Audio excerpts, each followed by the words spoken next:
Okay, welcome to this product demonstration video where we're going to just show you some of the variations and differences between the combination panel tests that are available widely on the market when you're choosing a drug test.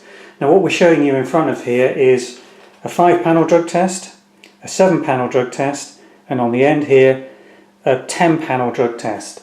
Now on the face of it they all look very similar. These are two different brands, two from Alltest on the left and one from Installer on the right. What you've got on each side of these is a set of 5 initial results, and then depending on the combination that you've got you will have additional test results on the reverse. So on the 7-panel there are 3 blank plus 2 additional test results on the reverse, and on the 10-panel you have an additional 5 set of result windows on the reverse.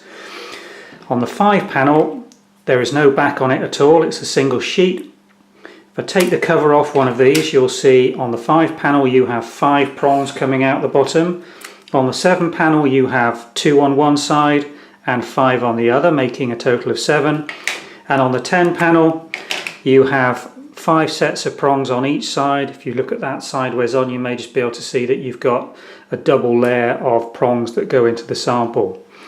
So the results windows are these areas marked on each of the designs with a C and a T.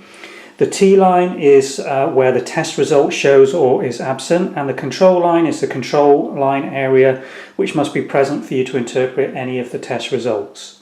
So to run these tests you remove the cover as we've done there, and then they are placed to the maximum dip line, which is indicated on both of these by the arrows.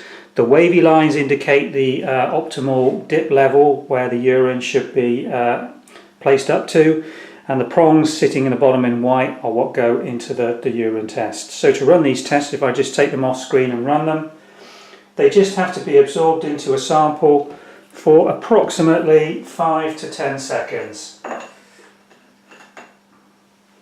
If I bring this first 5-panel back, that's been dipped, I'm going to recover it so we can place it down for you to see the results. It's the first one running.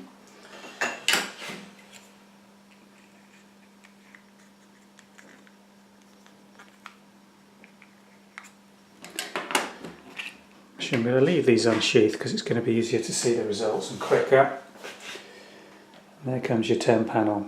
Now what you'll see with all these is the dye moving up from the collection area where it's been absorbed through the test windows towards the end where the drug abbreviations are on these different panel tests.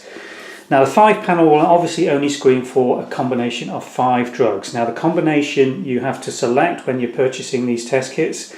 There is no standard combination on a 5-panel or a 7-panel or a 10-panel. Different manufacturers will combine together different variants of drug groups to make the desired combination that has been requested by a testing site. Depends on what you're interested in looking for and what you're interested in screening for, which test you should select and purchase. So if you're only interested in cannabis, cocaine, opiates and ecstasy, then you could look at a combination that for the lowest number of drugs included on that panel gives you the drugs of interest.